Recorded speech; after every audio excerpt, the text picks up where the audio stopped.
Hello and welcome to the February 2024 ENSO seminar. We are delighted to be joined today by Professor John Protevi. Professor Protevi is the Phyllis M. Taylor Professor of French Studies and Professor of Philosophy at Louisiana State University. He has written many books in the area of political philosophy and related studies, including the likes of Political Affect, Connecting the Social and the Somatic, Life, War, Earth, Deleuze, and the Sciences, and amongst many others. It would take an awfully long time to get through them all, and to work through the kind of publication history that Professor Protevi has across really quite a wide range of different topics, but many of them bringing to bear the kinds of dynamic embodied considerations central to the concerns and interests of the ENSO community, but particularly in areas of ethics and political weight. And so I am very pleased to welcome you here to present this first ENSO seminar of 2024. Thank you, Marek. I really appreciate the invitation, and I'm excited to talk with your group. We'll try to do about a 25-minute, half-an-hour presentation, and then we'll see what conversation is sparked by that. So I'm going to share my screen, get my slides up. Mm-hmm.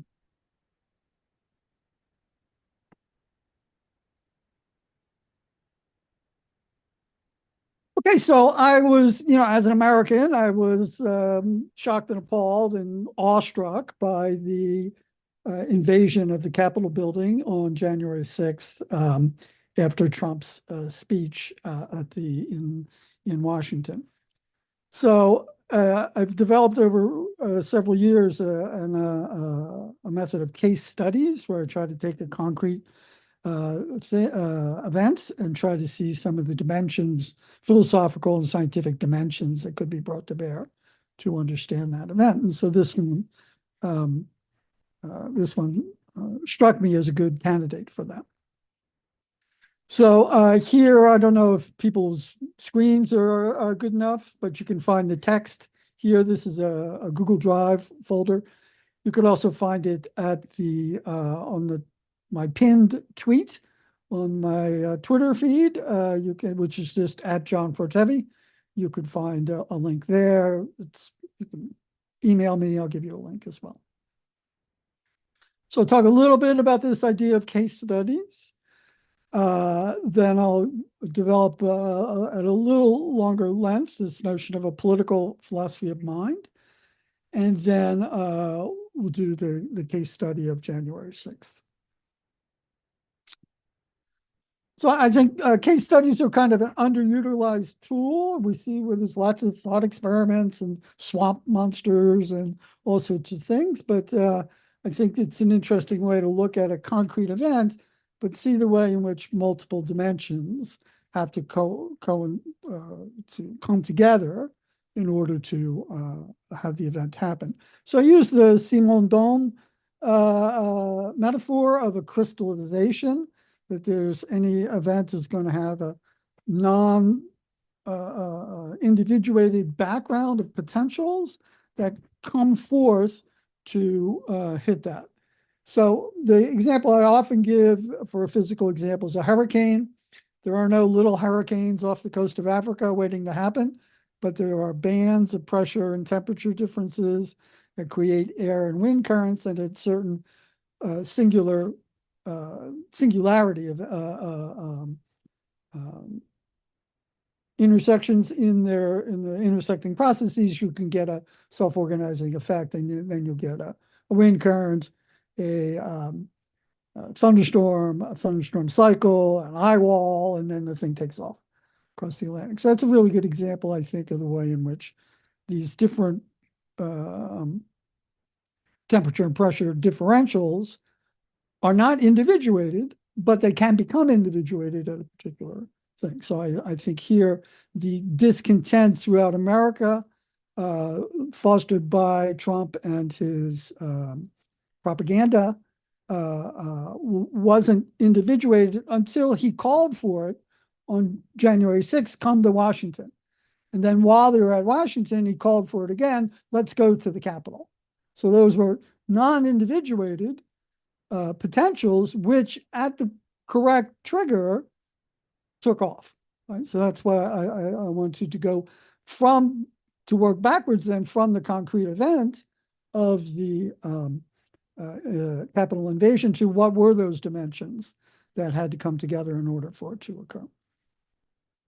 So you have to choose your dimensions. I mean, at the limit, everything is holistic. You know, there's a butterfly here and so on and so forth. So depending how big of a thing you do, you could easily write a book on January 6th. I have a 8,000 word article on it. So you have to choose some of the dimensions.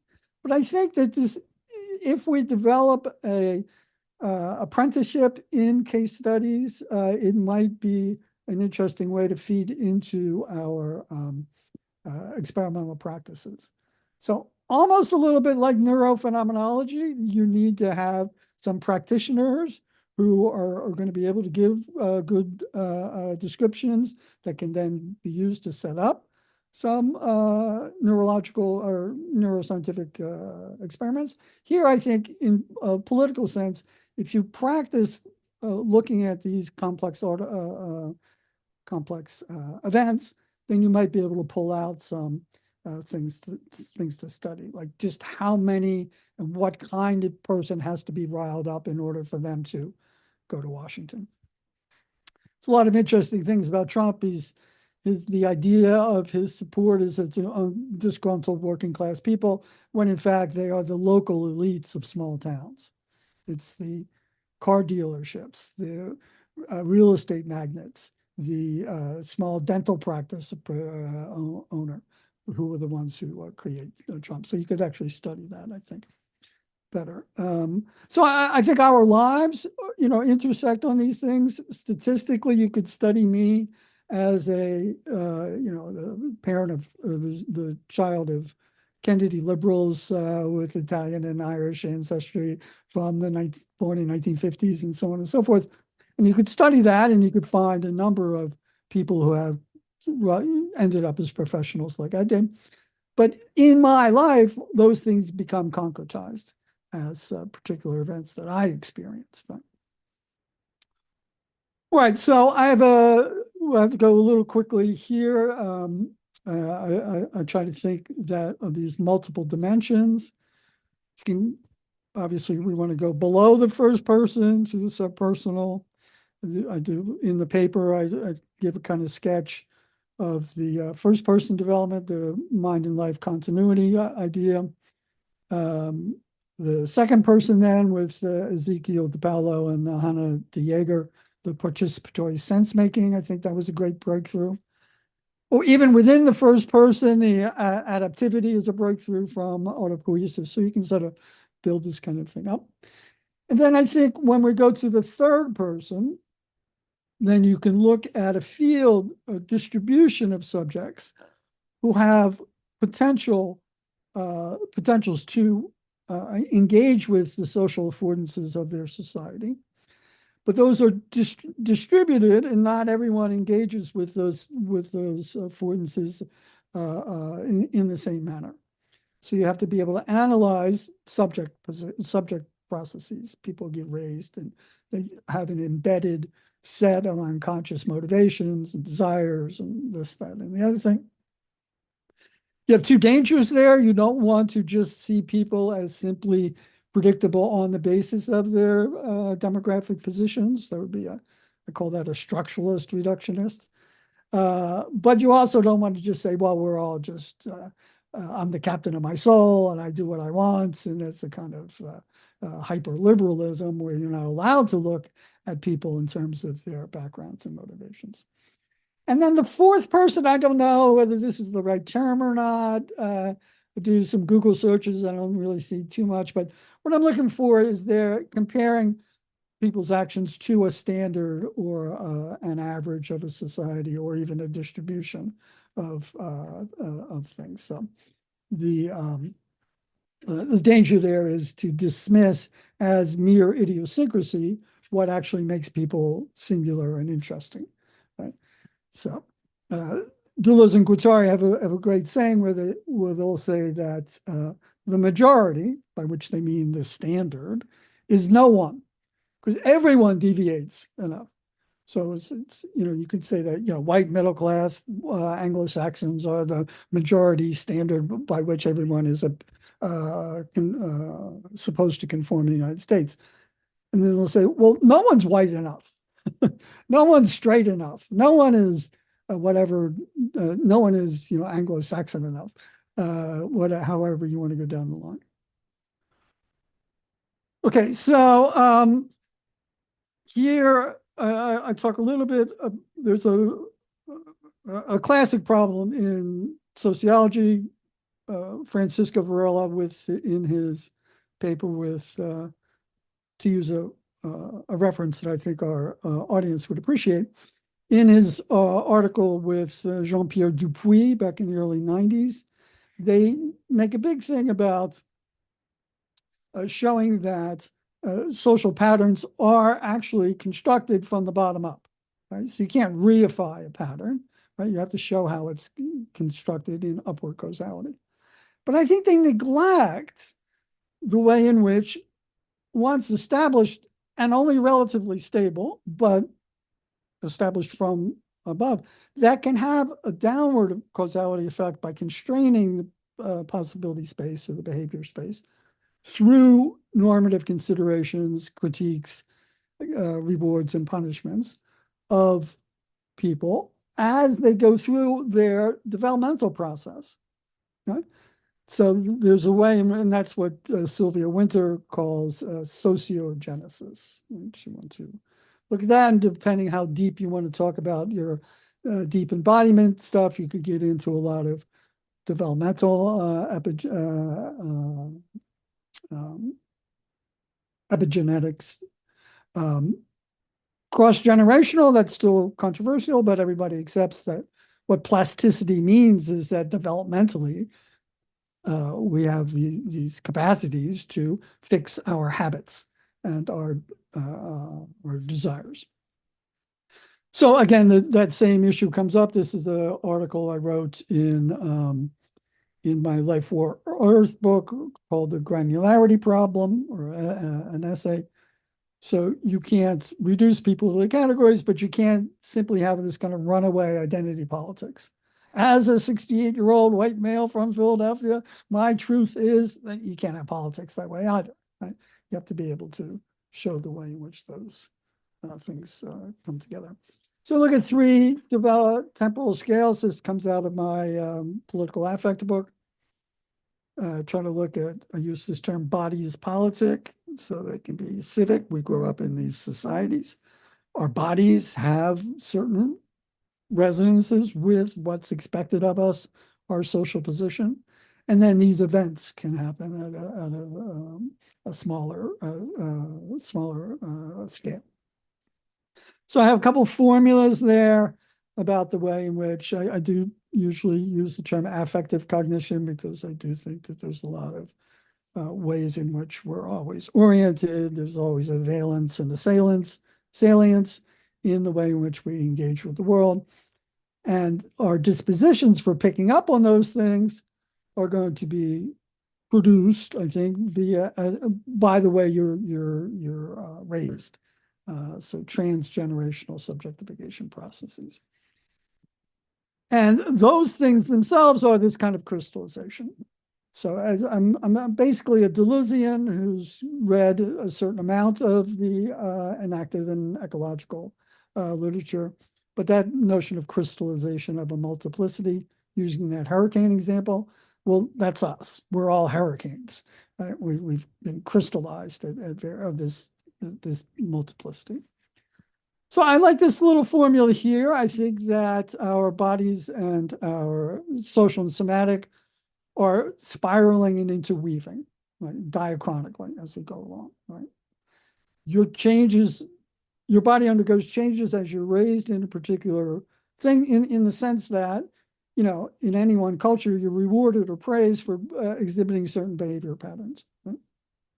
That's deeply embedded, such that it becomes emotionally effective and difficult for you to cross these things that you've been punished for in the past.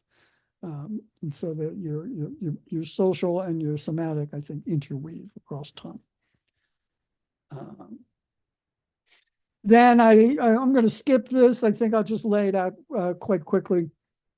I am teaching a course on Deleuze and Guattari, so this is quite high in my thing. So in anti-Oedipus, they talk about schizophrenia. They don't really mean, they're not praising the clinical entity that is a schizophrenic, but what we're saying is that capitalism decodes previous meaning codes to set loose of possibilities of new creativity. So like Marx, they highly praise capitalism for having broken with the traditions of the past. They criticize it for having recoded it in private property terms. But the fact that liberalism or capitalism has blown up the feudal order and the absolutist order is nothing to be, that's the opportunity that we have, right? So that's what they do. So they say if you listen to schizophrenics, their delirium is packed with social and political content. They're always worried about the Chinese and the microchips and the Bill Gates and this, that, and the other thing, right? But it's really, they don't, as Deleuze and Guattari say, they're not talking about mommy and daddy. They're talking about, like Bill Gates. So they are, so what their conclusion is that you don't need to, as in the Freudian model, desexualize libido in order to reach the political sphere. Rather, you're already in a libidinally charged political field. And in that political field, there are certain energy waves, I'm using metaphorically, but we could get into it a little further, but that inhabit particular points of intensity that receive names, right? The names of history. So as we're going to get to when we talk about one of our characters in January 6th, Thor is a name of history that gets tagged as this fascist incorporation of Nordic myths. So the fascists are really big with Nordic myths. So everybody wants to be Thor. And if you go on Twitter and you look at the avatars of fascist things, you'll either see Greek and Roman statues or you'll see Norse warriors. Right? So this is what Deleuze and Guattari are saying. That's not a desublimization of my desire for my mom. That's immediately libidinal in the political field. You don't have to sublimate. All right. So I try to, with that kind of political background, multiple subjective positions, I look at some of the affordance literature, the social affordance literature here. So two of the articles I put on this slide. There's a few more in the paper. But here, just talking about the way in which we're moved from affordances on the model of, well, you can sit in a chair or the fly can go across the pond. But here we're talking about human beings and their social affordances. And the skilled intentionality framework, this is the article that they have in the big handbook of Oxford 4E cognition handbook, and talking about there that mesh between the being raised in a particular culture that enables you to see the social affordances of the thing. So it's really Americans or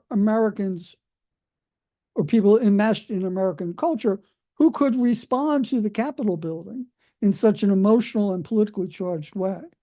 If someone who doesn't, it's just a big marble building, it wouldn't mean anything to them. Wouldn't afford them the same kind of rage potentials that the idea that the Democrats have stolen the election from us, and we're going to go to the seat of American democracy to take it back. It takes a certain being raised in a particular political background to feel that. And certainly the people on January 6th, they felt a lot. When they saw that building, that was an affordance that hit their affective and cognitive potentials. So the interesting thing I want to try to do here is to look at some of the micro scale of the actual architecture, right?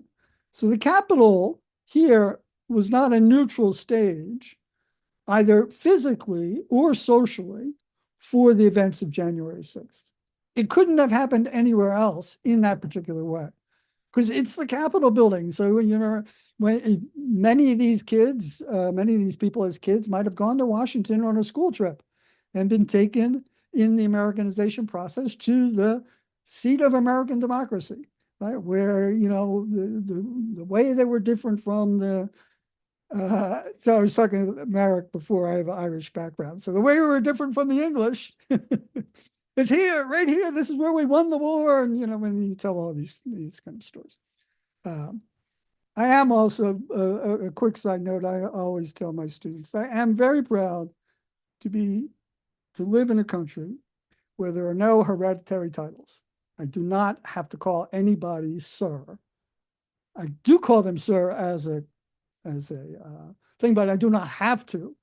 No one has the title sir, and I'm very proud of that.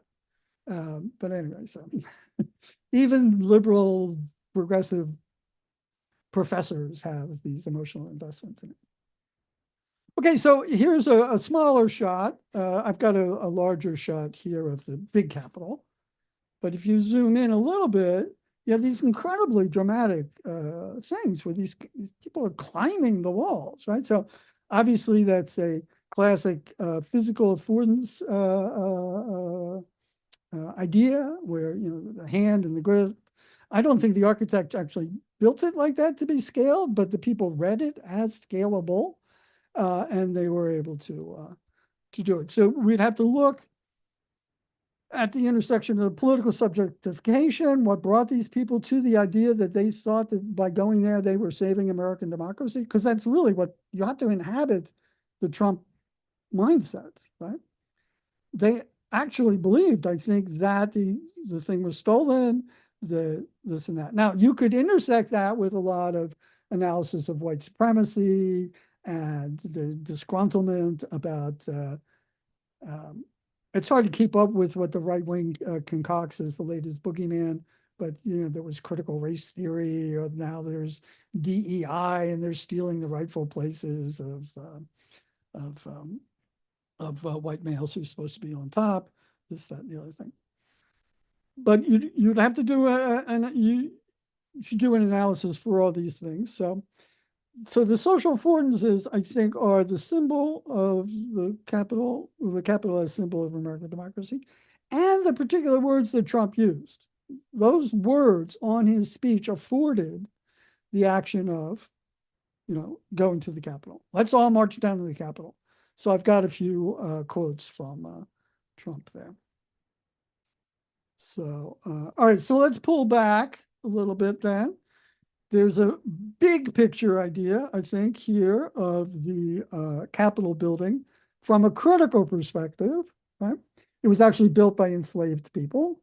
So it's in its own account, right? In its own building, it reveals the things that want to be hidden by the Trumpists, right?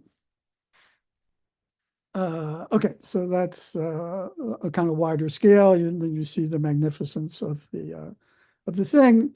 As I think Marx says about commodities, you can't tell from the taste of the wheat what the production process of the bread was, or you can't tell from the sight of the magnificence of the neoclassical architecture who actually built it.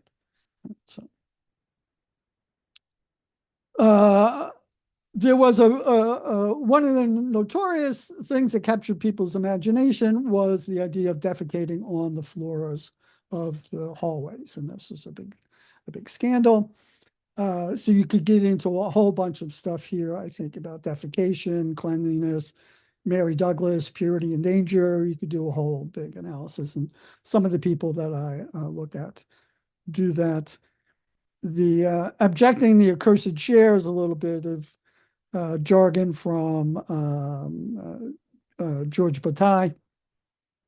It would take a little bit too long to get into that, but this is a kind of lefty critique of what the you can only be shocked by somebody taking a crap on the Capitol floor if you didn't realize the Capitol was built by slaves. who are themselves the rejected part of American society, right? So it's the return into the cleanliness of the rejected part that allowed it to be clean. And so we could do a bunch of stuff like that. But I want to zero in the last 2 or 3 minutes here on a particular episode in the Senate chamber. So it's not a great picture, but the Senate chamber slopes downward, and then it comes back up again at the center in a little dais. And this is the central protagonist of the story. So this is Jacob Chansley, the QAnon shaman. So I think this goes back to what I was yelling about, the libidinal investment of the social field. The Thor's hammer here, or any of these runic symbols, or the fur, or anything like that, these are not mother and daddy symbols. Right? There's a direct, he didn't have to desublimate his libidinal attachment to his family to contact these things. He directly invested with the Norse imagery. So the way I'm reading this is he's going to storm the capital to retake the republic, which should henceforth be led by men strong enough to embody, to take the intensity of being Thor, right? So he's got Thor's hammer, right? So you'd have to go through Marvel and the whole movies and how Thor figures in comic books and anything like that. But that's I think part of what he wants to do is display this masculinity necessary in order for us to take our country back, to make America great again. So the small scale cues in looking at the film that was taken there, there's a little bits of dialogue, and the Senate floor, Senate chamber, was cued as a sacred place for American civic religion. So we have some notions of this here. And when Chansley himself mounts the dais, I think that solicits in him a prayer, right? Because it looks like a pulpit where you're up above. So there's a lot of stuff about people speaking from above down onto the masses. There's quite a lot of bit about people speaking from balconies, like Mussolini is the cliched example, but speaking down, Moses speaking down from above. So it's not a huge dais, but it is up above, right?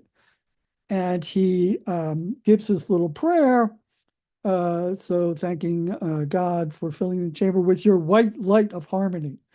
And I don't know whether you want to say that's the white supremacy desires sneaking out again or whatever. It's a little too much on the nose, but that's part of what Deleuze and Guattari say. Delirium and or just free association, is packed with social and political content. So he didn't say your bright light; he said your white light. So depending how much you want to make of it, but in any event. So this is the thing. He took off his hat because he felt he was in a sacred space. He's up on the platform, and there's another shot of somebody with their arms up praying. Right? So he's actually offering a prayer in a civic religion motive or affordances on the dais at people talking about the temple of democracy, so on and so forth. And that intersects with his grandiosity of being the one who's among the crowd that's going to retake American democracy. So there's a huge number of very powerful affective solicitations, I thought, in the entirety of the thing. And then here we have a kind of small scale bit about being in the temple, mounting the dais, and giving a prayer. So there's lots more to talk about, but I think that's about a half an hour. So let me pull back here, stop the share, and we have time for discussion if anybody's has some questions. That's wonderful, John. Thank you very much for that. So superb. We'll have some time for you to sort of possibly go into some of the details that you didn't get to there. We'll see how it goes. I'll keep an eye on the live chat here to relay in any of the discussion from the people who are online now. So there's just a huge amount there, and it's very exciting for me directly as well, because there's just a number of issues that I've been looking at recently directly myself. I'm particularly taken with your description of different interacting forms of political subjectification, and that sort of addressing of kind of multiple scales. Mhm. And in particular, I guess I'm curious about almost the phenomenology of those different scales, and the attempt to, so your description of Chansley at the end, in essence, what is dealing with what he seems to experience as a sublime moment, All something right. that was Okay, good. bigger than him, that Yeah. but there is that kind of the character of a political action, which is sort of action greater than the level of the individual human being. Mhm. And I guess there's going to be various ways in which that produces tensions. So sometimes we're able to sort of go with the flow and get caught up in things, and other times, precisely as you say, if you are a proud American who has to cope with um, the history of the building of the Capitol building, and so how can you be simultaneously proud of democracy and yet sensitive to the complexities of that history? Yeah, I don't think any of the people who stormed the Capitol knew that it was knew it was built by enslaved people, or even if they did know that, they would just I don't think it would resonate with them that much, that particular one. Um, uh, there is a scene in one of the Spider-Man movies when Spider-Man goes to Washington, D.C. on a school trip, and they come to the Washington Monument, and somebody asks the tour guide, was this built by enslaved people? And the tour guide goes, so we kind of know and we don't know, depending on how tuned in you are, or whether it was.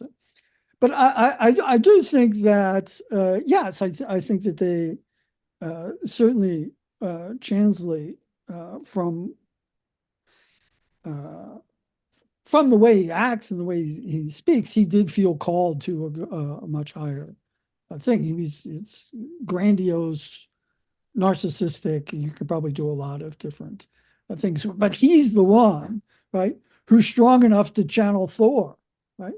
So strong he carved it into his body, right?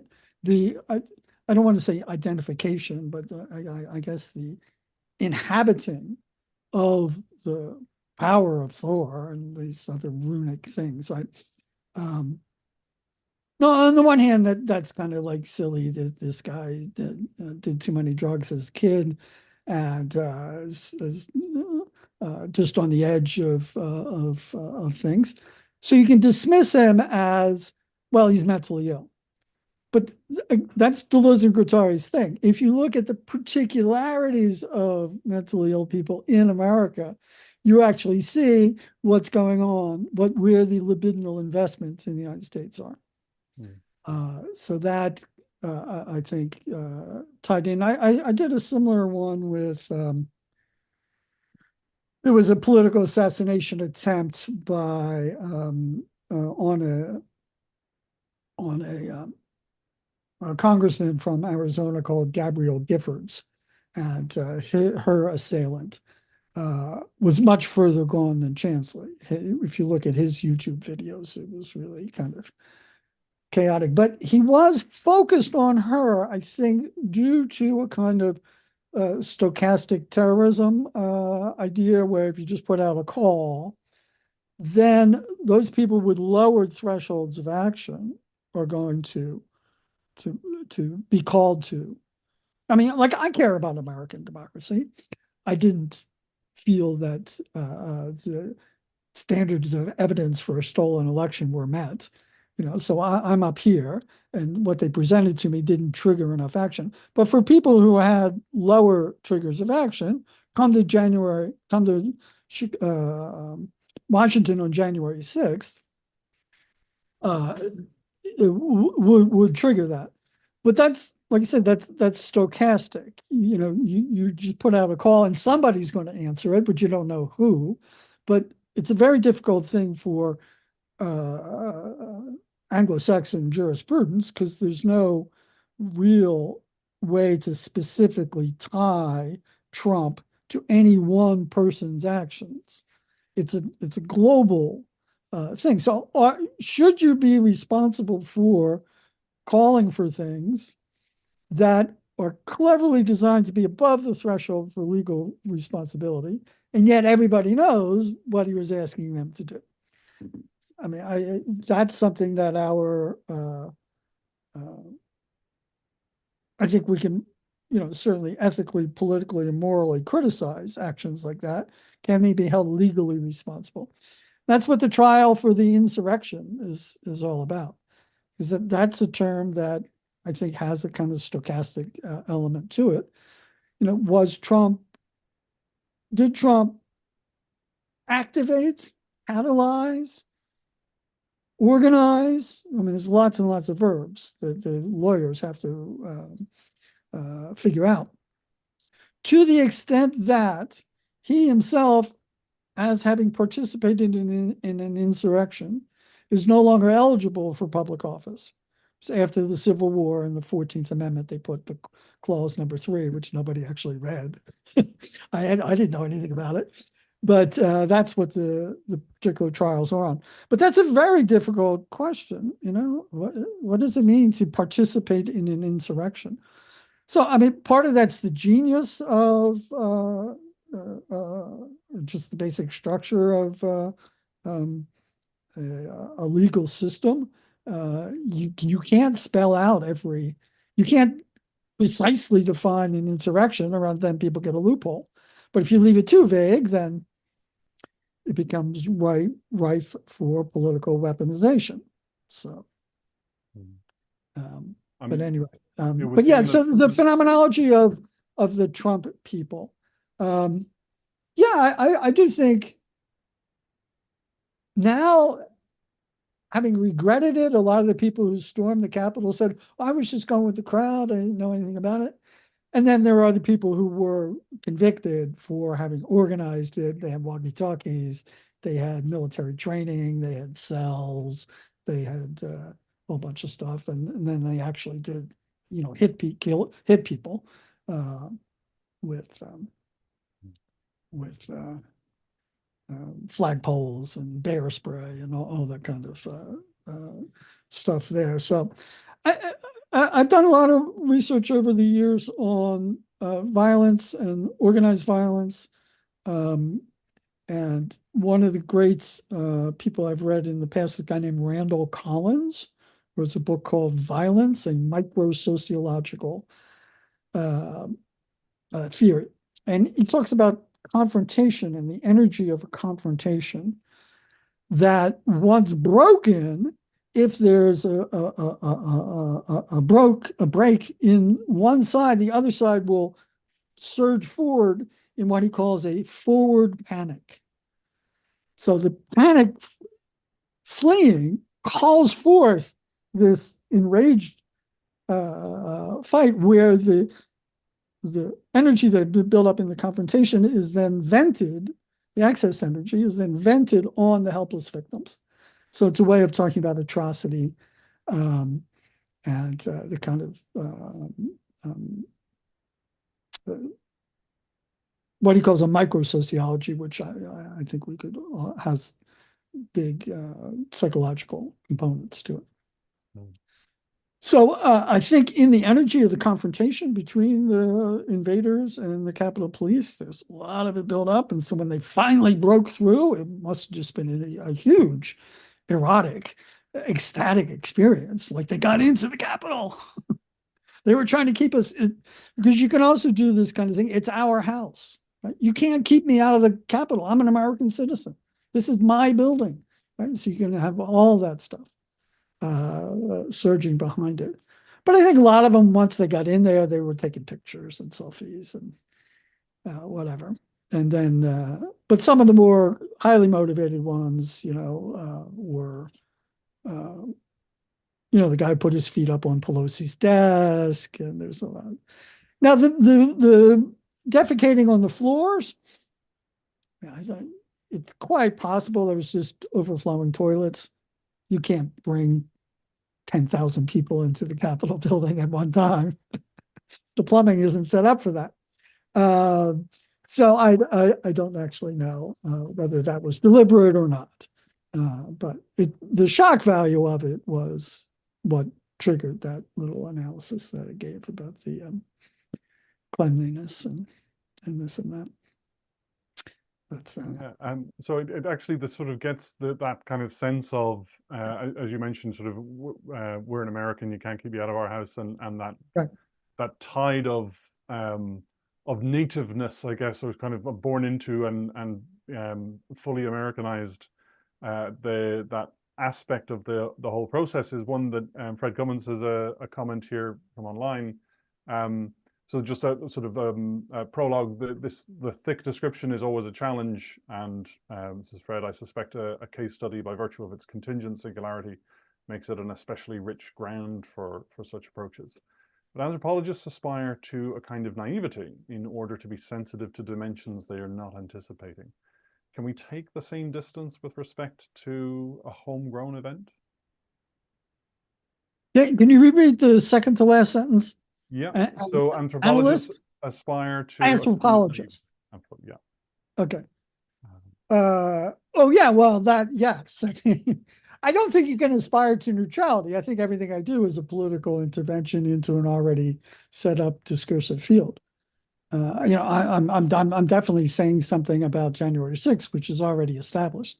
So I'm consciously intervening into things. So I don't ascribe to neutrality. I hope for interest, for perhaps a novel insight, a new approach that might be, as an example of a case study that might be happening. But in terms of being how you negotiate, because that's the thing about anthropologists. If they're going to be participant observers, they actually have to embed. They have to learn the language. They have to sleep and then do the rhythms of the particular culture. Now, they're never going to be native. On the other hand, the first chapter of my book coming out on the first chapter is on human nature. I think that we have, in terms of closed and open communities, all the way back, we have the idea that when you look at the notions of war and violence in the EEA, the Environment of Evolutionary Adaptedness, the notion is you have kind of small scale closed communities that confront each other so that when a stranger comes in, it's always a danger. Well, when contemporary ethnologists go to Australia, for instance, and look at some of the forager communities there, autochtone communities, they find a networked model. You don't actually have. So the model for a small scale society is that your economic, biological, sociological, and religious aspects all happen with the same group of people at the same spot. And the network model shows that, in fact, the people you live with might not necessarily be the ones that you have children with. They might not necessarily be the ones you go and hunt and forage with.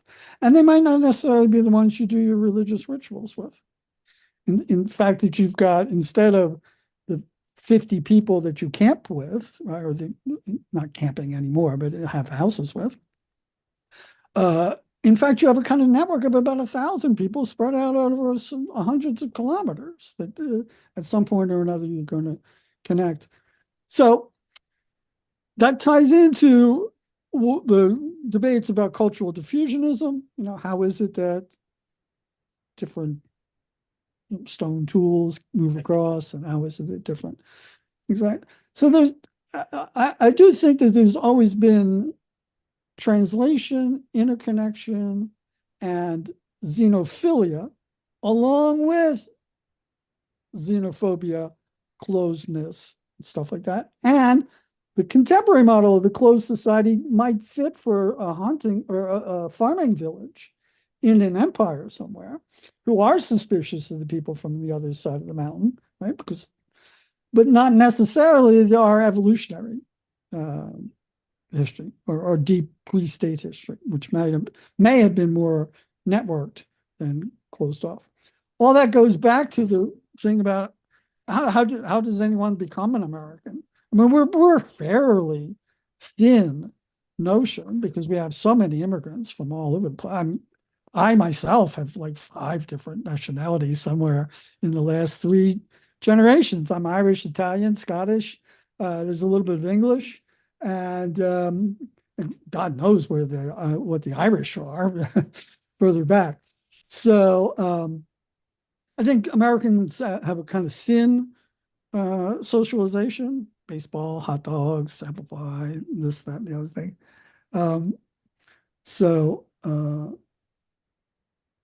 I think we're already scattered and dispersed already, such as not as much of a problem for me to gain distance from American culture because we're all distant from it. And I'm trying a little too hard for a paradoxical dictum there, but I do recognize the problem. But 2 things: I'm not trying to be neutral. I am intervening into a already charged political field. And I don't think there's much cohesion to American culture anyway. This whole thing about, oh, we're polarized now. Well, yeah, but I mean, I grew up in 1968 where you could get beaten up if you had long hair in the middle of the height of the Vietnam War. I mean, this polarization today, sure, but you know, my whole life has been a polarized country. Multiple poles too. It's not just left and right. I mean, that doesn't make any sense. I mean, yeah. Sorry. I think it's a very good point. I guess there's two aspects to that. One is the notion of the case study, particularly as it is embedded within a particular description of science and scientific practice, is this idea that you sort of captured something in some holistic way. Right. Whereas if the suggestion is, well, actually the same event might have multiple case studies and essentially the differences between them. So if I were to do a case study of the insurrection, it would have an entirely different perspective. And I don't know about entirely different. Well, not entirely, no. I mean, but it would have a number of different perspectives that will sort of pull on different threads and be a sort of slightly different figure ground. But hopefully they both be identifiable as having the same object. Yes. Yeah. No, I think that's good. I mean, yeah, I mean, you just have to be kind of responsible as much as possible for how you consciously choose your dimensions, but you just have to take it up one scale. January 6th was a scholarly affordance for me that solicited particular background potentials from me due to my history, my reading, this, that, and the other thing. So someone else might give a much more Merleau-Pontian reading than a Deleuzian reading because they've had different backgrounds. But yeah, that itself, the event is an affordance for me, and that pulls me. Because not everything has pulled me. You know, some things, Katrina, obviously, because I lived in Louisiana. Chiavo, I don't know. I mean, something about, I mean, who knows? There's got to be unconscious motivations as well. Lots of them that some things appeal to you and some things don't. The other one I did way back when was the Columbine school shooting.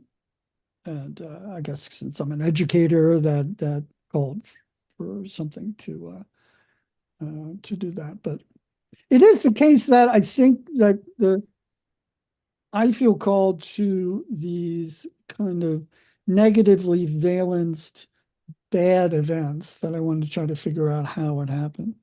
But in principle, you could do a case study of like the kind of Henri Lefebvre or who's the other Michel de Certeau everyday case study.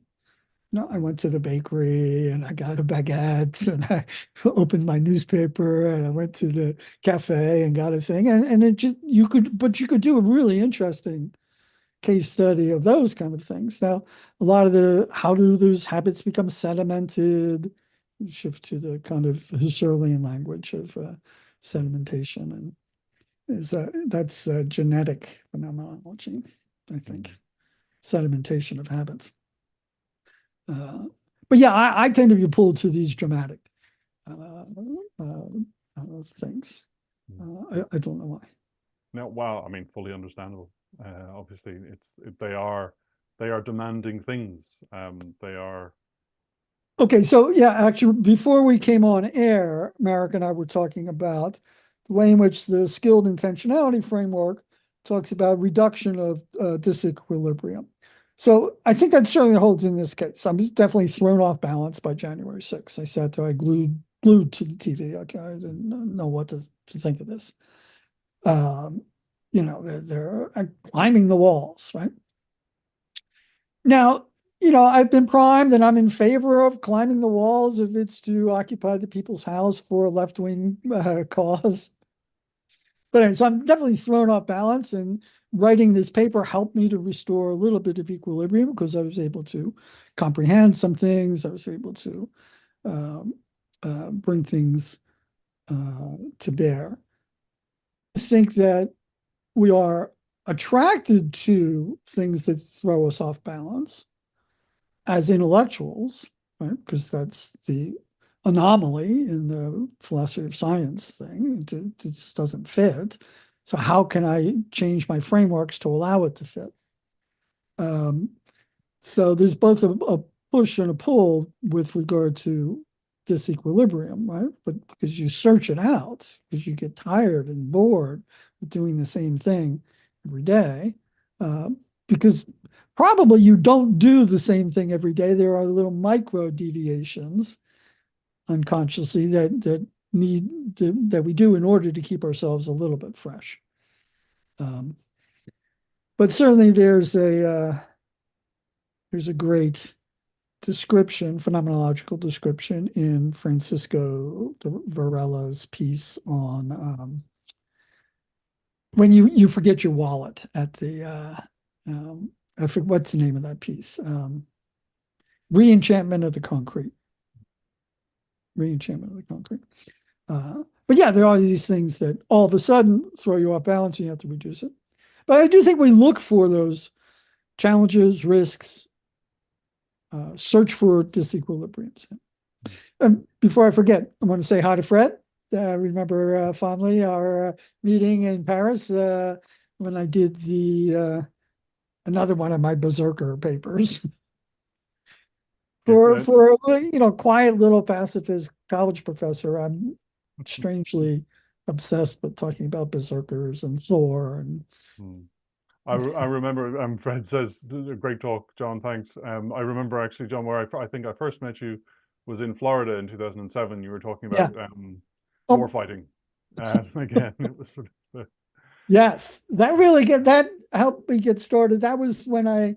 Doing the background for the Columbine school shooting, because in this anthropological research, I do accept that for the vast majority of people, we have thresholds that prohibit, extreme violence. Most people can get mad enough to push somebody away, right? And there are certainly a band of thrill seekers who want to go to the pub just to have a fight, right? So there are those kind of things. So most people, most of the time, really need to be off your rocker, enraged. Somebody killed your family, and so you're pushed into violent action that way. But that's not any way to run an army. You can't have soldiers who won't do anything until they're enraged. There's no discipline. You can't. You can do that if you are Vikings and you're fighting in a field with swords and maces and shields and helmets. Then it works. You just see the most berserker of the berserkers and let them loose. But in modern infantry with other people around, you can't do that. So you have to have some way of overcoming that hesitancy. You can do that by distance, right? If it's far enough away, it's just a figure in your field of vision. You can just pull this, that, and the other thing. So yeah, so I was trying to figure out how the Columbine kids train themselves to be able to shoot at close range, because they were at close range. One of the odd and thrilling things about the John Wick gun fu, as they call it, is shooting at such close range. Because most time we're used to seeing people shoot across a room or something.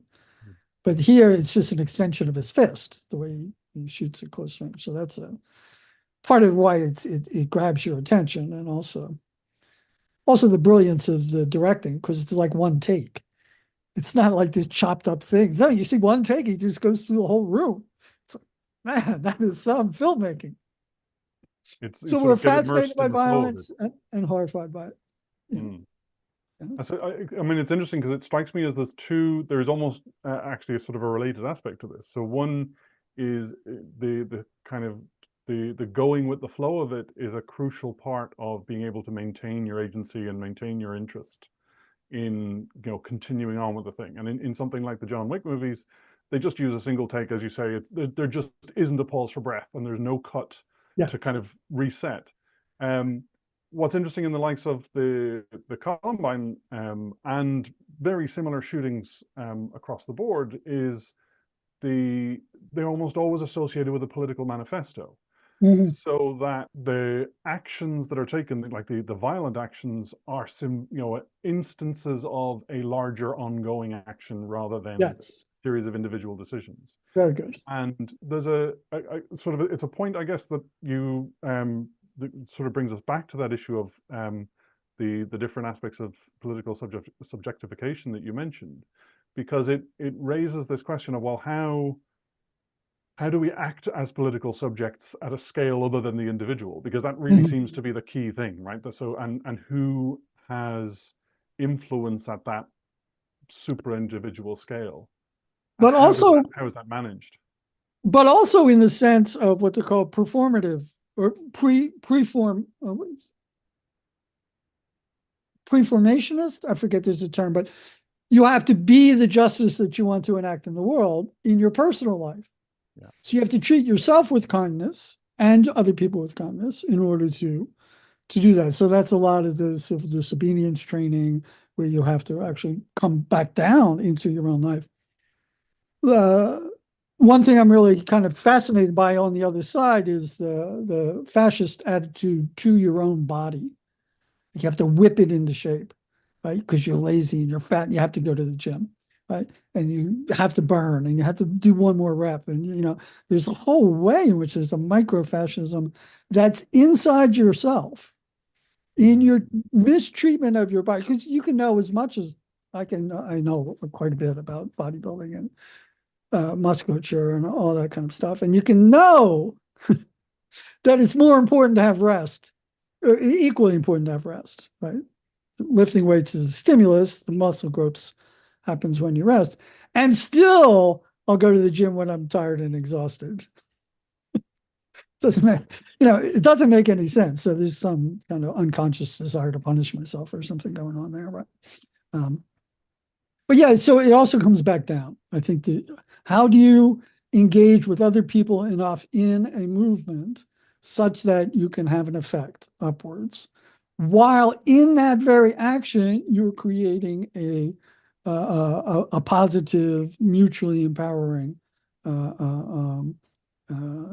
experience with your comrades. So I think that has to be the one of the things. So one of my other influences is definitely Spinoza. So you have to look for those active, joyous encounters that mutually empower each other. It sounds very California, but that's the way I read it. So that has to be your clue. If you're angry, if you're not even angry, I mean, there you get into the problem of righteous indignation and the political, because generally in our culture, we denigrate anger. But you have to be angry in order to, one line of thought says you have to be angry in order to motivate yourself to change things. So then that's a different, but you shouldn't, if you're angry together with other people at something, I think that horizontality should be mutually empowering. Does that make sense? Yeah, no, absolutely. Because you can't be angry at your comrades, even if together with them you're angry at the injustice that you're fighting. So, Maisha Cherry does a lot of stuff on. One of my original Berserker papers was with Maisha Cherry and Owen Flanagan on moral psychology of anger. So a lot of Black feminist stuff has been about how to rehabilitate righteous indignation, like the angry Black woman. You know, there's a reason that we're angry. I mean, it's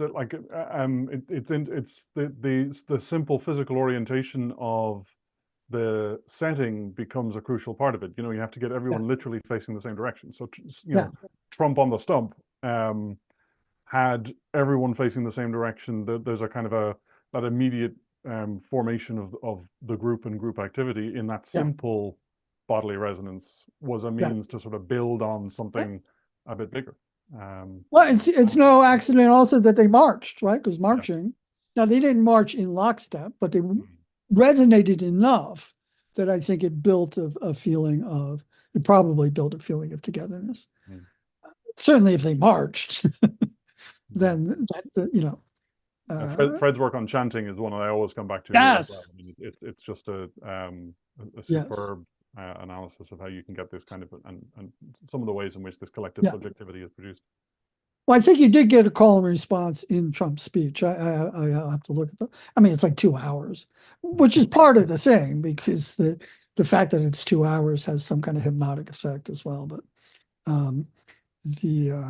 yeah, any kind of call and response in a political setting would be important in chanting.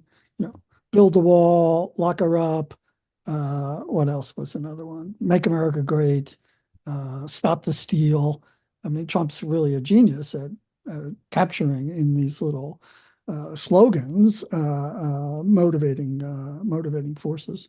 And then you repeat them endlessly. So, I mean, even I can say, build the wall. Absolutely. Yeah. Well, as we spill over into our second hour, John, I will, I'll sort of, I guess we'll start to bring things to a close. I want to say thank you very much for sharing your work with me. So for those watching online, John's paper is available on the ENSO Seminar's website. So just on the page for this seminar, both the paper and John's been very kind enough to share his slides as well. So both of those are available there. And it just remains for me to say thank you again very much for sharing with us. And we'll see everyone again in about a month's time for another ENSO seminar. Okay, great. Well, my pleasure. Thank you so much for the invitation. And I'll be happy to receive comments by email if anyone has any kind of follow-ups like that. Perfect. Okay. Thanks a million. Okay. Cheers. All right.